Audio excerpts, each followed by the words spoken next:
মহানবী সাল্লাল্লাহু আলাইহি ওয়াসাল্লাম বেঁচে থাকাকালীন ঈদের দিনের একটি শিক্ষণীয় ঘটনা। আমাদের প্রাণপ্রিয় রাসূল সাল্লাল্লাহু আলাইহি ওয়াসাল্লাম ছিলেন একেবারেই ইয়েতিম ছিলেন বলেই তিনি বুঝতেন ইয়েতিম ও অসহায়দের মনের কষ্ট, জীবনের কষ্ট, কাজের কষ্ট, তাদের সকল কষ্টই তিনি অনুভব করতেন একান্ত হৃদয় দিয়ে। ফলে তাদের সেসব কষ্টের তুষার দূর করার জন্য রাসূল সাল্লাল্লাহু আলাইহি ওয়াসাল্লাম সকল সময় থাকতেন ব্যাকুল।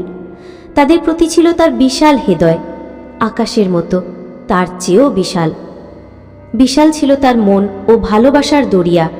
সেখান থেকে উঠে আসত দরদের তুফান, মমতার ঢেউ।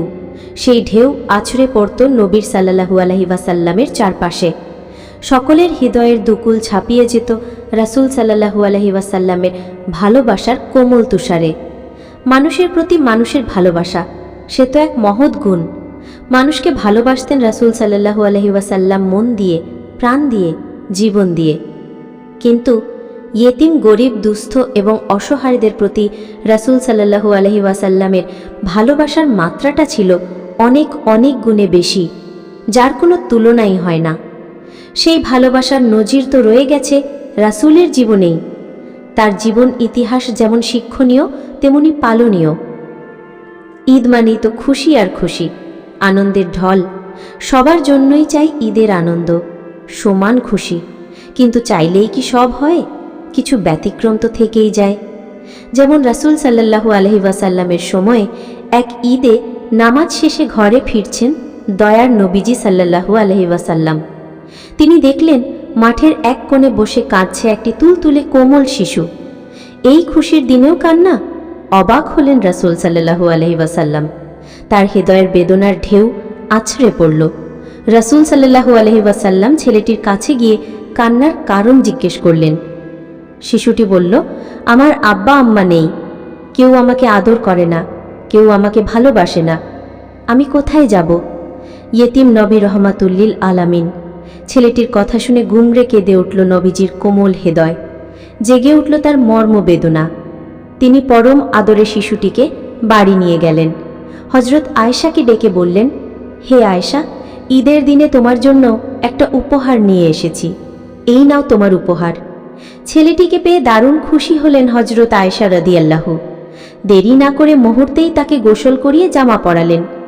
তারপর তাকে পেট ভরে খেতে দিলেন। রাসূল সাল্লাল্লাহু আলাইহি ওয়াসাল্লাম ছেলেটিকে বললেন, আজ থেকে আমরাই তোমার পিতামাতা, আমরাই তোমার অভিভাবক। কি খুশি তো? রাসূলের কথা শুনে ছেলেটির চোখে মুখে বয়ে গেল আনন্দের বন্যা। এই ছিল ইয়েতিমের প্রতি রাসূল সাল্লাল্লাহু আলাইহি ওয়াসাল্লামের এক বিরল দৃষ্টান্ত। রাসূল সাল্লাল্লাহু আলাইহি ওয়াসাল্লাম শুধু ইয়েতিমদের প্রতিই যে এমন সদয় ছিলেন, সহমর্মী ছিলেন তাই নয়, তিনি তার অধীনস্থদের প্রতিও ছিলেন সদা সজাগ ও দরদী। মায়া মমতার চাদরে তাদেরকে আঁকড়ে রাখতেন। তাদের যেন কোনো কষ্ট না হয়, মনে যেন কোনো প্রকার দুঃখ না থাকে, দয়ার নবীজি সাল্লাল্লাহু আলাইহি ওয়াসাল্লাম সেই দিকে খেয়াল রাখতেন সর্বক্ষণ। রাসূলের দুজন খাদেম বা চাকর ছিলেন, একজন হযরত যায়েদ ও আরেকজন হযরত আনাস রাদিয়াল্লাহু। তাদের সাথে রাসূল সাল্লাল্লাহু আলাইহি ওয়াসাল্লাম কখনোই মনিব সুলভ আচরণ করতেন না, কড়া ভাষায় কথা বলতেন না, খারাপ ব্যবহার করতেন না, মেজাজ দেখাতেন না, আদেশ কিংবা নির্দেশে কঠোরতাও দেখাতেন না, বরং আপন পরিবারের সদস্যদের মতোই তাদের সাথে ব্যবহার করতেন। একই খাবার খেতেন, একই ধরনের জীবনযাপন করতেন। কি আশ্চর্যের ব্যাপার! আজকের দিনে যা কল্পনাও করা যায় না। হযরত যায়েদের কথাই বলি না কেন, ছোটবেলায় তিনি মা বাপ থেকে হারিয়ে যান। আল্লাহর রহমতে তার আশ্রয় হয় রাসূলের ঘরে। যখন তার পিতামাতার সন্ধান পাওয়া গেল, তখন তারা ছুটে এলো রাসূলের কাছে। তারা তাকে নিয়ে যেতে চায়। রাসূল তাকে জিজ্ঞেস করলেন, তুমি কি তোমার পিতামাতার সাথে যাবে? যায়েদ রাদিয়াল্লাহু সাথে সাথেই বললেন, রাসূলের কাছ থেকে যে ব্যবহার আমি পেয়েছি তার কোনো তুলনা হয় না। তামাম পৃথিবী যদি আমাকে দেয়া হয়, তবুও তাকে ছেড়ে আমি যেতে পারবো না, না, কখনোই যাব না। হযরত আনাস রাদিয়াল্লাহু, তিনি 8 বছর বয়সে রাসূলের খেদমতে এসেছিলেন। দীর্ঘ 10 বছর পর্যন্ত রাসূলের খেদমত করেছিলেন। সেই হযরত আনাস রাদিয়াল্লাহু বলেন, দীর্ঘ 10 বছর রাসূলের খেদমত করেছি, কিন্তু এই 10 বছরের মধ্যে কোনো একটি দিনও রাসূল আমাকে একটি কথাও ধমক দিয়ে বলেননি। এমনই ছিল রাসূলের আচার ব্যবহার, এমনই ছিল তাদের প্রতি তার হৃদয়ের ভালোবাসা, এমনই ছিল তার উদারতা, ছিল দয়া ও মমতার অসীম সাগর, সাগরের চেয়ে অধিক। রাসূলের মতো এমনই হৃদয়ের অধিকারী হতে হবে আমাদের, যে হৃদয় হবে ভালোবাসায় পূর্ণ, মমতায় টইটুম্বুর, যে হৃদয় হবে আকাশের চেয়েও প্রশস্ত, সাগরের চেয়েও বিশাল। এমনই হৃদয় তৈরির জন্য প্রয়োজন রাসূলের শিক্ষা গ্রহণ ও সৎ সাহসের।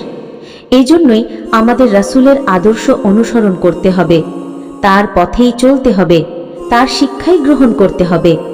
তাহলেই কেবল সুন্দর, সার্থক ও সফল হবে আমাদের জীবন। আসুন আমরা রাসূলকে ভালোবাসি, তার শিক্ষা গ্রহণ করি, তার আদর্শ অনুসরণ করি, তারই দেখানো আলো ঝলমলে পথে সর্বদা চলি।